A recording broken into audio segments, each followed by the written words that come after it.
Olá, tudo bem? Então, vamos dar continuidade na disciplina Saúde da Mulher. Aqui é a professora Clícia. Hoje eu não coloquei vídeo porque eu tô bem gripada, então é melhor não aparecer a imagem, que eu tô com muita olheira, viu? Peço perdão a vocês, mas vamos dar continuidade aí à aula. Bem, na semana passada nós conversamos sobre todas as instituições e todos os organismos do governo, né? Falamos sobre o PANASM, né, que é o Programa Nacional de Proteção à Saúde da Mulher, o PAISM, que é o Programa Integral de Saúde da Mulher, e sabemos que do Programa Nacional para o estadual chega nos municípios e deveria ter uma atuação mais organizada para poder dar essa informação adequada, né, sobre sexualidade e também sobre a saúde produtiva das mulheres. Mas nós temos ciência de que as coisas não funcionam da forma que deveria. E estamos aqui agora aprendendo, né, se formando para fazer diferença no futuro. Mas para isso eu preciso ser bom conhecedor da anatomia da mulher, preciso ser bom conhecedor do emocional e de todo abalo que a mulher sofre. Preciso ser um bom conhecedor também sobre todos os programas governamentais e institucionais, sobre os programas municipais que vão dar aporte à manutenção da saúde dessa mulher.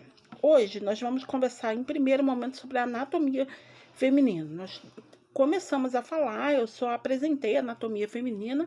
Hoje nós vamos aprofundar um pouquinho mais o conhecimento, tá bom? Bem, primeira coisa, eu preciso saber que o sistema reprodutor e genital, ele vai englobar alguns órgãos que vão produzir, transformar e armazenar as células germinativas. Que células são essas? São as células que vão dar origem a um novo ser, né? Células essas que são responsáveis pelo desenvolvimento de um novo ser, de um embrião, né? Células que têm todo esse potencial de desenvolvimento humano. Essas são as células germinativas. Elas são responsáveis pela origem dos gametas. É o primeiro desenvolvimento da célula germinativa, tá bom? São os gametas. Os gametas, eles se unem e formam um novo ser, um indivíduo, né?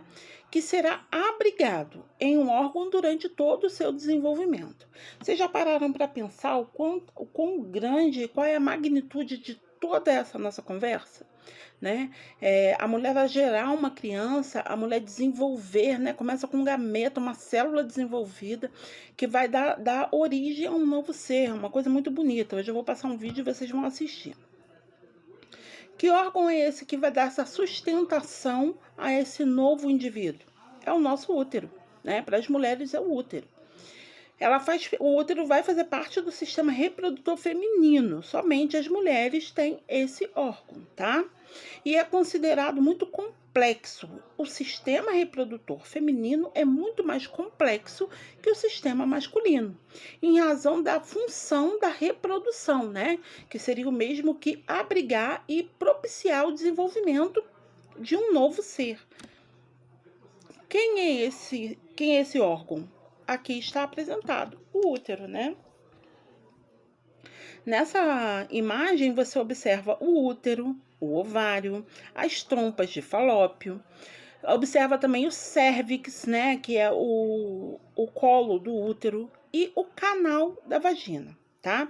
No lado exterior, nós vamos observar o clitóris, os grandes e os pequenos lábios, a uretra e a abertura da vagina. Então, a gente precisa saber exatamente, ainda mais profissional da área de saúde, exatamente a diferença entre a abertura da uretra, que é onde, né, desemboca o sistema urinário, e a abertura da vagina, que é o canal reprodutor, tá bom? Os ovários, as tubas, o útero, a vagina, o ímen, grandes e pequenos lábios, também o clítoris, são estruturas encontradas no sistema reprodutor feminino externo, ok? Além disso, as mamas também são de grande importância para a manutenção da vida. Não podemos esquecer que as mamas elas vão servir de alimentação para esse novo indivíduo, tá? Agora, esses órgãos externos, eles vão permitir a entrada do esperma no organismo, além de trazer a proteção aos órgãos genitais internos contra micro-organismos infecciosos. Precisamos entender também que o canal da vagina, ele é bem populoso, né? Ele tem as bactérias que habitam aquela localidade, mas são bactérias que fazem parte da flora vaginal da mulher. Tá? E se não tivesse esse sistema externo, ficaria muito acessível a entrada de micro-organismos patógenos para dentro da vagina, tá? E aqui novamente a imagem, né, para você observar tudo que nós conversamos, tá? Agora, se falando sobre o sistema reprodutor interno, observando de uma vista lateral, eu consigo ver as trompas de falópio, eu consigo observar os ovários, o útero, a bexiga bem posicionada, a uretra. A uretra ela é responsável pelo quê? Pela eliminação da urina. O cérvix, tá? E também o reto e o canal da vagina. Então, essa vista lateral, num ângulo lateral, vocês fizeram anatomia agora, e lembra dos cortes anatômicos, né? Essa vista lateral, látero-lateral, ela nos dá a possibilidade de visualizar todo o sistema organizado dentro do abdômen dessa mulher, ok? Então, vamos lá. Eu tenho os grandes lábios e os pequenos lábios. Nós já sabemos que eles fazem parte do sistema reprodutor externo. O que é isso?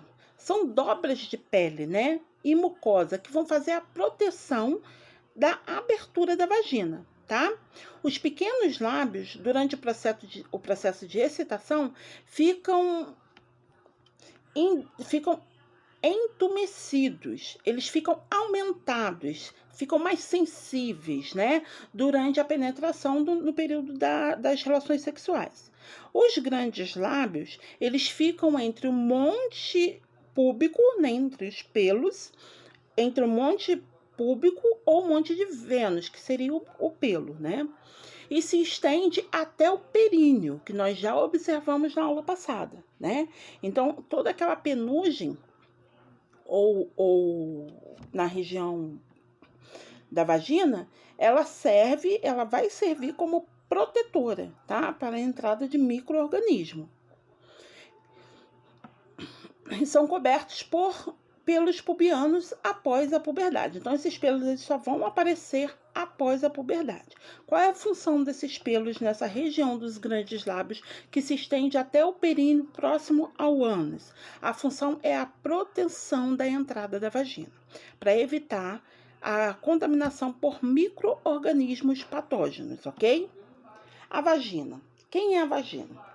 A vagina ela é o canal com cerca de 7,5 a 10 centímetros que se estende até o útero. Que o útero nós sabemos que é um órgão interno, né? A vulva, que é a estrutura genital externa, ela é constituída por duas paredes que normalmente tocam e normalmente elas se tocam, não se encontram, e no exame clínico o médico utiliza um aparelho para fazer o seu afastamento, né? Esse canal ele vai ser responsável por receber o pênis durante o ato sexual e também para a saída do fluxo menstrual. Para quando e também para a saída, né, do recém-nascido, do feto, do recém-nato, no momento do trabalho de parto, tá bom? Existem pequenas glândulas chamadas de glândulas de Bertolin que secretam muco para lubrificar a vagina sobre ação de estímulos sexuais. Então, toda vez que a vagina ela fica mais lubrificada no momento da relação sexual, o responsável são as glândulas de Bertolin, tá bom? Agora, o ímen. Quem é o ímen? O ímen vai ser aquela membraninha, né, de tecido conjuntivo, forrada por uma mucosa, tanto interna como externamente, e ela pode variar de tamanho e também pode variar a sua forma, tá? No primeiro momento sexual da mulher, ele vai sofrer uma ruptura, permanecendo apenas pequenos fragmentos no local chamado de caráculas imenais. Seria como se fossem fragmentos do ímen, né?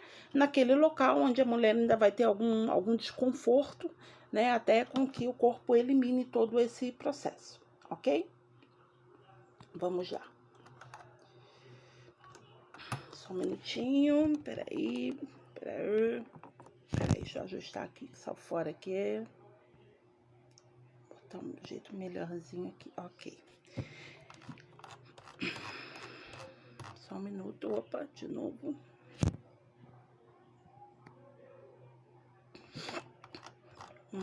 Ok.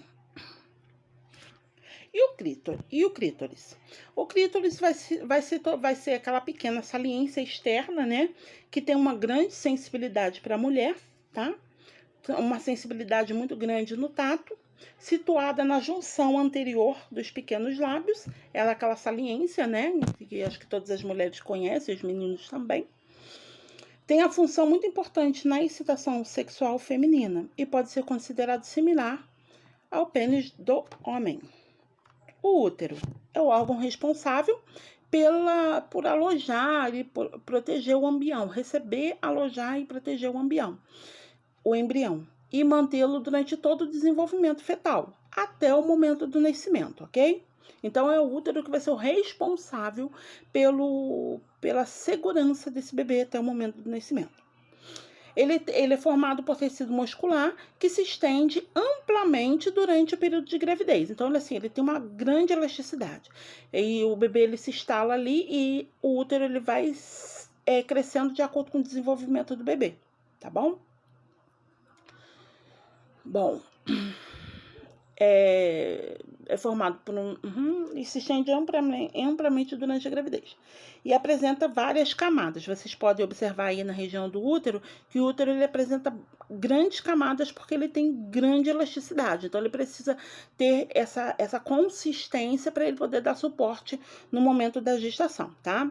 Sendo que o endométrio é aquele que vai sofrer todas as modificações com o ciclo menstrual, preparando-se todo mês para receber o óvulo. Só que o corpo ele não entende que vai menstruar. O corpo entende que todo mês ele vai receber um óvulo e ele precisa proteger, porque ali vai gerar um novo ser, tá? A tecnologia e todos os avanços tecnológicos é que trouxeram todos os medicamentos, os contraceptivos, que impedem, né, a gravidez, simultâneas gravidezes. Mas o útero, o nosso corpo não entende dessa forma, tá? Todo mês ele se prepara para receber um novo bebê. Quem são os ovários? Os ovários, eles vão ser as glândulas, né? Que estão situadas, uma em cada lado do útero, tá? Abaixo da região das trompas. Qual é a responsabilidade dos ovários? Ele é responsável por produzir as gametas, ou os óvulos, e também produzir os hormônios sexuais femininos. Quem são esses hormônios? O estrogênio e a progesterona, ok? Esses hormônios, eles servem, gente, esses hormônios, eles servem para o controle do ciclo menstrual, tá?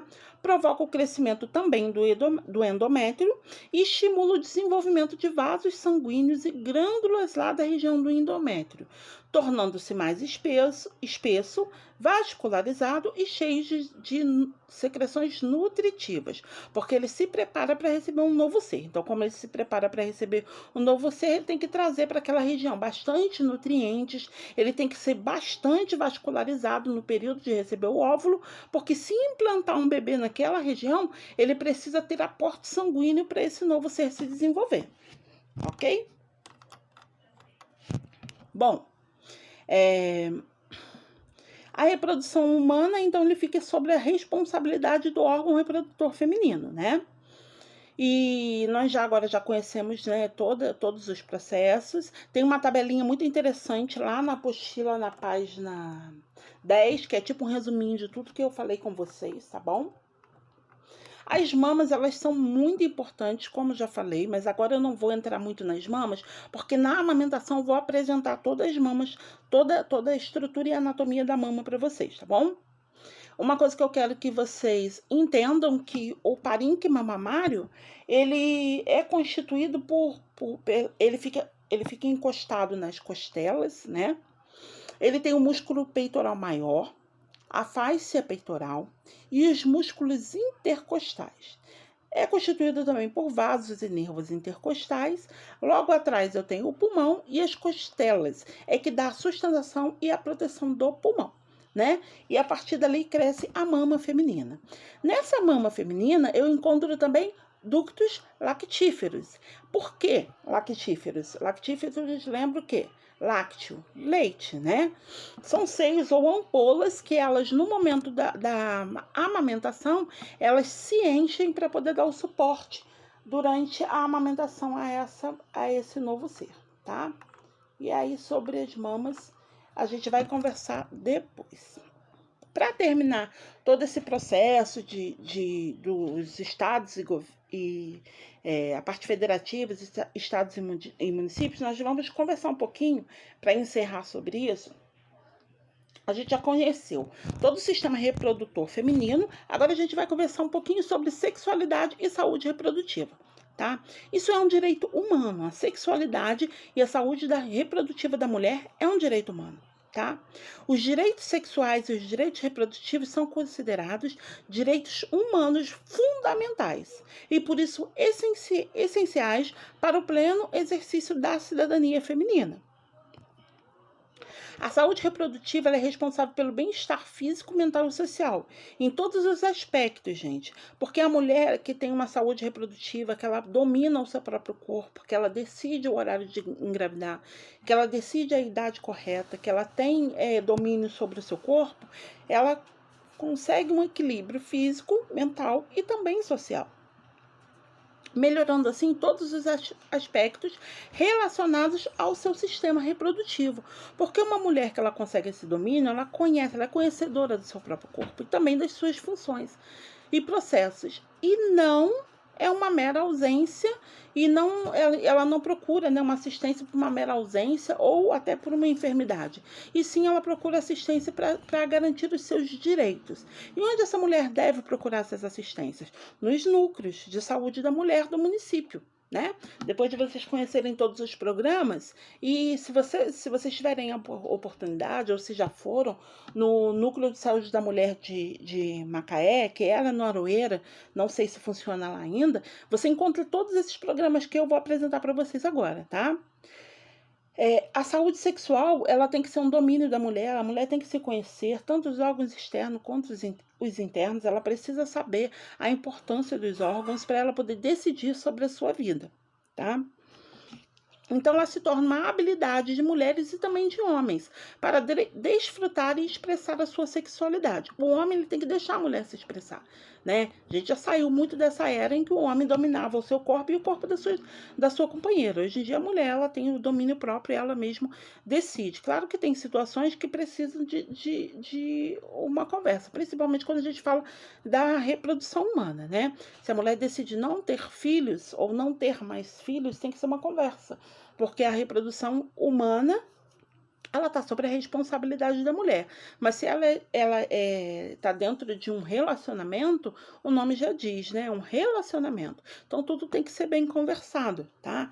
Então, precisa de ter um amparo, uma conversa muito legal para poder decidir da melhor forma e ficar bom para o casal, tá? Então, o homem e a mulher precisam estar em parceria, né? Quando eu estou falando de um casal, e expressar sua sexualidade sem riscos de doenças sexualmente transmissíveis, gestações não desejadas, coerção ou repressão, né? Isso aí era coisa de antigamente, mas hoje em dia, na atualidade, ainda tem muita mulher vivendo isso, violência e até mesmo discriminação, tá? Os direitos reprodutivos são direitos da mulher, né? A mulher ela tem direito de decidir a forma livre e responsável se quer ou não ter filhos, quantos filhos ela deseja ter e em que momento da vida ela deseja ter esses filhos, tá? Também é direito da mulher ter informações sobre os meios e métodos e técnicas para ter ou não ter filhos. Ela também tem o direito de exercer a sua sexualidade e a reprodução livre, né? Sem a discriminação ou imposição por violência. Esses são direitos da mulher, tá? Entre esses são muitos outros direitos, né? Entre todos eles, a mulher ela tem direito sobre o seu corpo, ela tem direito à informação, né? Sobre a sua educação sexual e também sobre a sua educação reprodutiva. Ela tem direito de viver plenamente a sua sexualidade sem medo, vergonha. A mulher também tem direito de de ter uma relação sexual independente da reprodução, não, né? Não ter aquele vínculo e obrigação de ser mãe, entre esses e outros direitos. Eu acho muito legal vocês darem uma lida sobre os direitos sexuais da mulher, porque como profissional da área de saúde, vocês precisam dominar todos os direitos, para na hora das orientações a gente não pecar, né? Ou falhar em alguma orientação. E aí depois a gente vai conversar sobre a Convenção Internacional sobre a população e seu desenvolvimento, que aconteceu lá em 1994, que foi daí que veio o boom e o desenvolvimento da mulher e de todos os seus direitos, tá? E vamos dar uma interrompida na aula aqui e daqui a pouquinho eu posto a parte 2 dessa aula, tá? Beijo, até daqui a pouco.